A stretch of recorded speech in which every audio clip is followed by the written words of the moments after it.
Terima kasih Encik Ketua dan terima kasih Menteri. Cuma satu kriteria yang digunakan untuk mengukur kualiti universiti adalah bilangan PhD.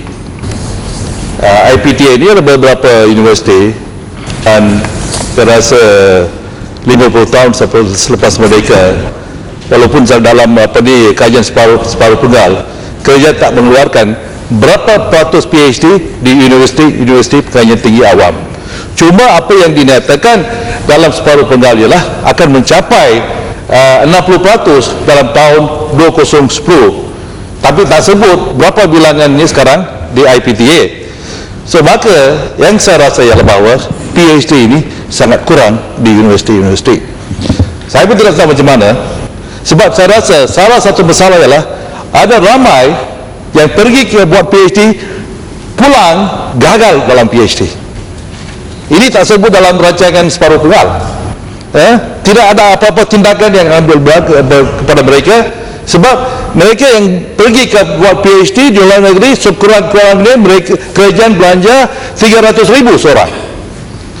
Maka inilah satu isu yang sangat penting yang saya telah dikemukakan dalam rancangan separuh penggal, kan, untuk mencapai 60% PhD di kalangan pensyarah-pensyarah di universiti. Saya pun tak rasa lah ini mungkin boleh dicapai. Okey. Terima kasih Yang Berhormat. Mengikut apa yang ada pada kita sekarang, kedudukan PhD dalam universiti awam berbeza-beza mengikut universiti, tetapi secara puratanya adalah dalam 40%. Tetapi bagi universiti-universiti penyelidikan semuanya melebihi 60%. Dan untuk menunjukkan komitmen kesungguhan kerajaan pada perkara ini, dan memang benar seperti yang dikatakan oleh Yang Berhormat, pentingnya kita mempunyai PhD, pemegang PhD dalam universiti. Kerajaan menyediakan beasiswa untuk program SLAI misalnya di bawah rancangan Malaysia yang ke-9 yang telah pun dikaji kajian semula sebanyak 1.3 bilion ringgit. 1.3 bilion ringgit untuk SLAI bagi tujuan kita melahirkan dan menanggung menghantar tenaga akademik kita untuk mendapat PhD, dan itu tidak termasuk untuk program SLAT sebanyak 600 juta ringgit. Cepat. Silakan Datuk. Terima kasih Menteri Pelaksana. Dan untuk menunjukkan komitmen kesungguhan kerajaan pada perkara ini, dan memang benar seperti yang dikatakan oleh Yang Berhormat, pentingnya kita mempunyai PhD, pemegang PhD dalam universiti.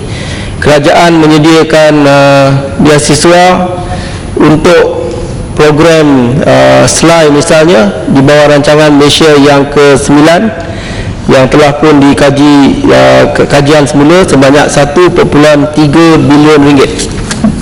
1.3 bilion ringgit untuk SLAI bagi tujuan kita melahirkan dan menanggung menghantar tenaga akademik kita untuk mendapat PhD, dan itu tidak termasuk untuk program SLAT sebanyak 600 juta ringgit. Cepat. Silakan Datuk. Terima kasih Menteri Pelaksana. Ini betul soalan saya sikit saja. Mungkin apakah sudah sampai masanya kementerian melihat kepada keperluan untuk menjana satu top notch university dengan izin? Kalau tidak ada perancangan seperti itu, 10-20 years down the road pun tidak akan nampak bayangnya. Kita sudah kehilangan daripada radar bukannya 100 tapi 200 ranking university. Dengan adanya apa yang dikatakan melahirkan pooling of resources, coordination of resources, sharing of resources untuk benar-benar dapat melahirkan satu top notch university. Terima kasih. Tepat. Sudah banyak kali. Terima kasih Tuan Ketua. Mengenai dengan ranking universiti tadi, kita menggunakan indeks yang disediakan oleh pihak lain dan sering berubah-ubah. Dan saya tahu antara indeks yang digunakan ialah jumlah pelajar asing di dalam IPTA tersebut.